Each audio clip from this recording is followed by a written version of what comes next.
Hi everyone, my name is Angela, and in today's video, I'm going to be having my first ever guest on this channel. He is another pharmacist who is in a very different field than I am, and so I thought having him on would be getting a good diversity of views on this channel, trying to see what a different area of pharmacy practice was like and different opinions, so that those of you watching can really have a wider variety of views than just one that involves residency.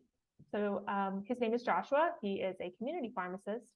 And I'm going to let him introduce himself here. Joshua, thanks for joining me. Yeah, thanks for having me, Angela. Tell me a little bit about yourself. So, my name is Joshua, and I am a community pharmacist. I work for CVS Health. That being said, all of the views expressed in this interview are my own. I do not speak on behalf of the company in any way. So these are just my experiences and my opinions on kind of what my first year of pharmacy practice has been like.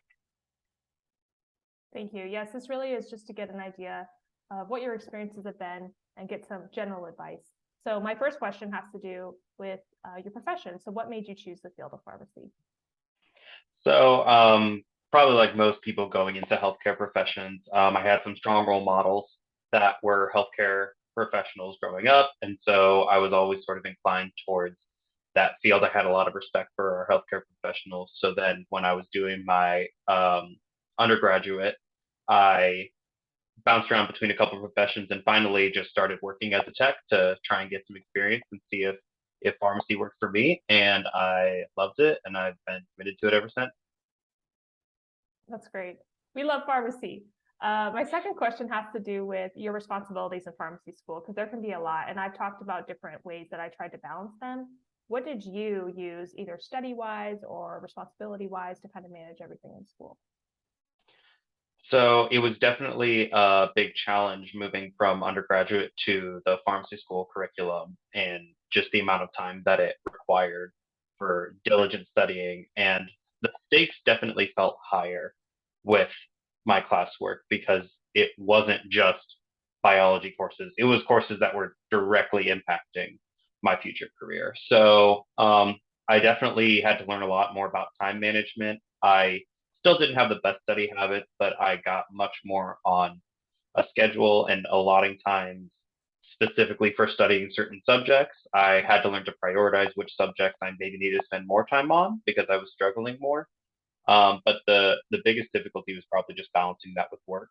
But I don't regret it because my work experience as I worked all through pharmacy school really helped solidify a lot of the classroom knowledge. I really felt like I wouldn't have learned what I did if I didn't practice it immediately as a pharmacy intern. There were direct test questions that I would get asked by a patient. Yes, they will ask you what the appropriate dose of ibuprofen is for a 2-year-old. You will get that question in a community pharmacy, and I got that question the week that I was tested on it. So that I think was the most important thing: balancing work, studying, and learning to prioritize those two things because they both were very important. Yeah, I think that's so important to highlight. I think I talk about that in a way old video, but it's really good to hear you say your own experience. I kind of want to know more about your work experience. You know, your first year in like a retail setting can be a lot to adjust to. And so what was particularly challenging for you when you first started working in the community setting, or what do you feel helped you grow during your time as an intern?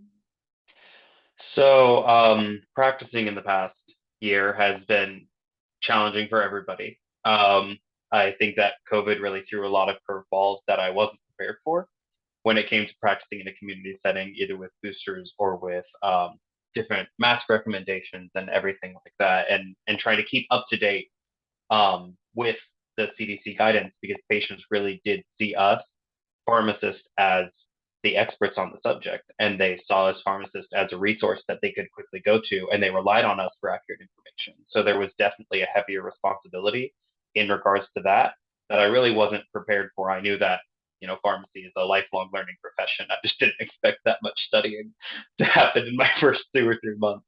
I think that was one of the biggest challenges for me. And what probably helped me grow the most was just the team that I worked with and learning in a community setting how to be a team leader. That was something that I felt was very undervalued or under stressed in the academic setting. I felt like in my university, my pharmacy school, there was a lot of emphasis on residency training. there was quite a bit of emphasis on preparing for hospital settings and what sort of responsibilities you'll have. And there was very little discussion about what it really meant to be a community pharmacist, because when you are a community pharmacist, you're leading your team. You have technicians that you're supervising that are directly under your license, and you are the one that makes the final decision. And so I just think that that was probably where I grew the most, was learning those skills, how to work with a team, how to motivate a team, and how to try and manage a pharmacy while I'm there. Because for the first time in my life, there was nobody directly there that was telling me what to do. It was me, it was my license, and it was my decisions. Yeah, I think that's well said. Some people go into a community-based residency to learn those same skills that you were learning on the job, and then some. But I agree with you that a little bit more emphasis in the academic setting could help prepare you, or anyone going into that field, a little bit better, because it is an important role. Well, kind of since you mentioned a residency, I want to ask if you ever considered residency training and why you ultimately decided not to pursue it for your career. I considered it maybe for about 2 seconds, just in the sense of wanting to explore every avenue in pharmacy. But I learned very quickly that it was not for me. Part of that was just my own, you know, excitement to get out into the workforce, to start practicing. It really felt like it was delaying that for me personally. And also the community setting that I was working in, I really didn't feel like a residency was going to provide me as much training as actually working in the community would. I felt like that on the ground experience was really what would develop me more as a professional. And that partially comes from my experience working throughout school.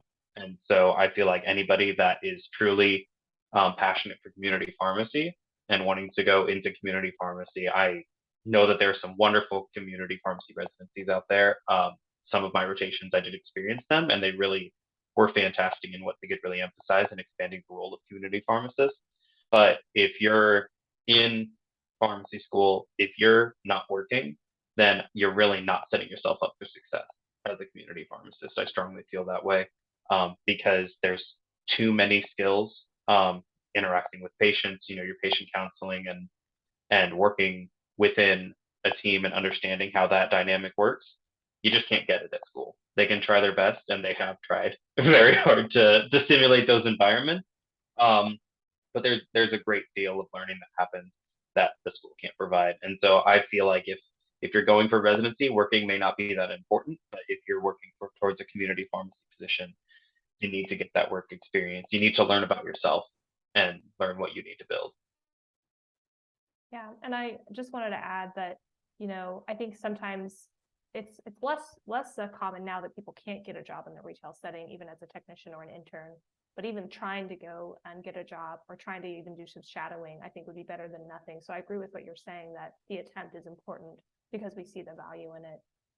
We're kind of coming up on the end of our discussion. So my last question for you is, if you have any parting words of wisdom, any advice for people entering the field, in any respect, either going to residency or not, is there any words of wisdom that you have for people listening? Um, I would probably say the best phrase is one of my fellow pharmacists that said, "Did you kill anyone today?" And if you didn't kill anyone today, then maybe that's a good day. Now, that isn't every day. I personally think that community pharmacists need to hold themselves to a higher standard than maybe is the stereotype. There's a big difference between a good community pharmacist and one who's just there to clock in and clock out, and that is a very apparent difference. But when some days are a little more difficult, or when you feel like you're overwhelmed with the amount of workload, sometimes you just need to sit down and think, did I protect my patients? And if the answer is yes, then that's probably the best job that you could ever do. Well said, Joshua. Thank you so much for coming on my channel and providing your insight. If anyone has any questions, which I can refer to Joshua, go ahead and put them in the comment box below. Thank you for watching. Share it with someone else who you think it could be helpful for. Like this video if you liked it, and let me know if there's any certain topics that you want to hear. But Joshua, thanks for coming. Thank you.